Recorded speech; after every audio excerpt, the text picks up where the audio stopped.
ഭ്രാന്താശുപത്രിയുടെ 4 ചുവരുകൾക്കുള്ളിൽ കിടക്കുമ്പോഴും നിശബ്ദതയുടെ മറ്റൊരു ചങ്ങലയിൽ അവളെ തന്നെ ബന്ധിച്ചിരുന്നു.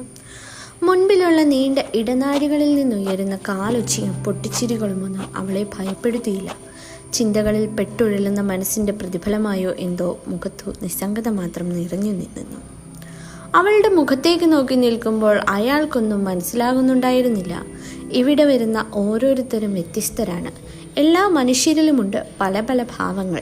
അവയെ സാഹചര്യത്തിനു ചേരാത്ത വിധം അതിൻ്റെ മറ്റൊരു തലത്തിൽ പ്രകടിപ്പിക്കുന്നവർക്ക് സമൂഹം ചാർത്തിയ പേര് ഭ്രാന്തൻ അല്ലെങ്കിൽ ഭ്രാന്തി.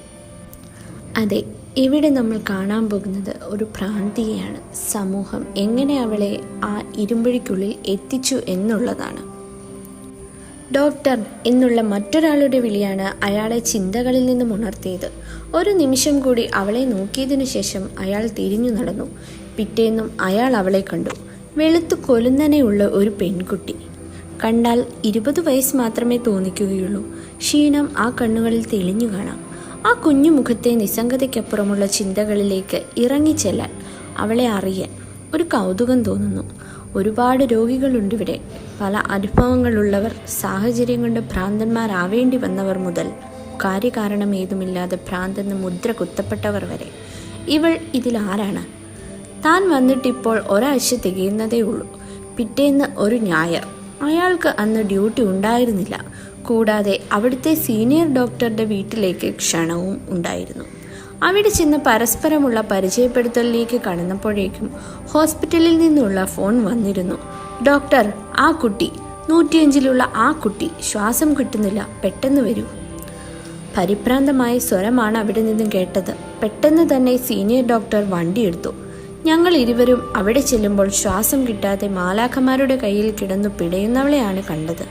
ഓക്സിജൻ കൊടുത്ത് ഇഞ്ചക്ഷൻ എടുത്ത് മയക്കിയ ശേഷം അവിടെ നിന്ന് തിരിഞ്ഞു നടക്കുമ്പോൾ എനിക്ക് മനസ്സിലായിരുന്നു, അവളുടെ ശ്വാസതടസ്സം ശരീരത്തിൽ നിന്നായിരുന്നില്ല, മനസ്സിൽ നിന്നായിരുന്നു. ഭൂതകാലത്തെ എന്ത് ചിന്തകളായിരിക്കാം അവളെ ഈ ഒരു അവസ്ഥയിലാക്കിയത്? ഒന്നുകൂടി തിരിഞ്ഞു നോക്കുമ്പോഴേക്കും അവൾ നിദ്രയുടെ ശാന്തമായ മറ്റൊരവസ്ഥയിലേക്ക് പ്രവേശിച്ചിരുന്നു. റൂമിൽ വന്ന് കസേരയിൽ ചാഞ്ഞുകിടന്ന് കണ്ണടയ്ക്കുമ്പോൾ ഒരു ദീർഘനിശ്വാസത്തോടെ ഓർത്തത് അവളെക്കുറിച്ചായിരുന്നു. സമൂഹം ഭ്രാന്തിയെന്ന് മുദ്രകുത്തിയ ആ കുഞ്ഞു പെൺകുട്ടിയെക്കുറിച്ച്. സീനിയർ ഡോക്ടറിൻ്റെ വാക്കുകളിലൂടെയാണ് അവളെ അറിഞ്ഞത്.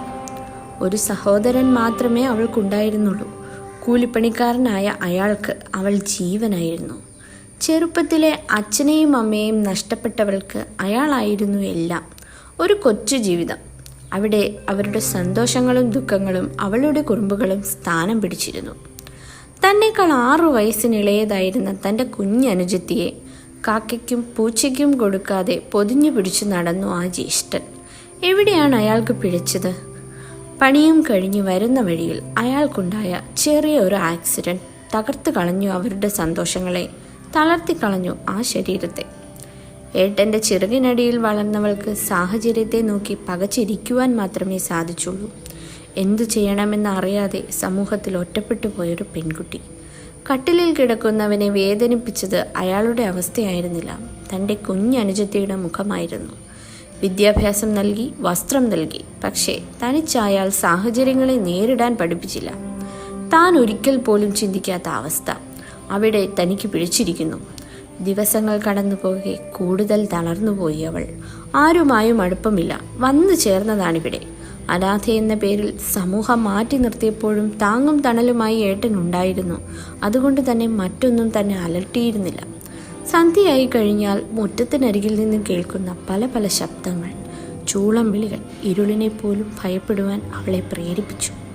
ഒരു ഉച്ചനേരത്ത് ഏട്ടനെ കാണാനെന്ന വ്യാജേന വീട്ടിലേക്ക് കയറി വന്ന ക്ഷണിക്കപ്പെടാത്ത ആ അതിഥി ആരാണ്? അയാളുടെ കാമവരിയിൽ വെന്തു തീർന്നത് ഒന്നല്ല 2 ജീവിതങ്ങളായിരുന്നു.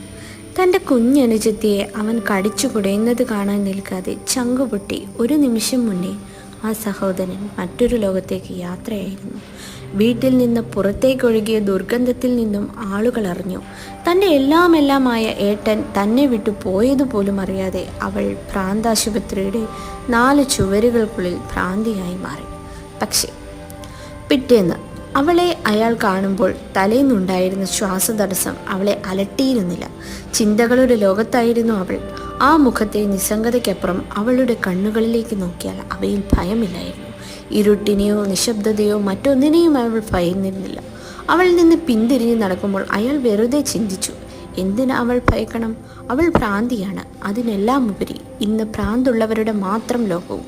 ഇവിടെ മനുഷ്യരില്ല, പിന്നെ എന്തിനു ഭയക്കണം? ആരെ ഭയക്കണം?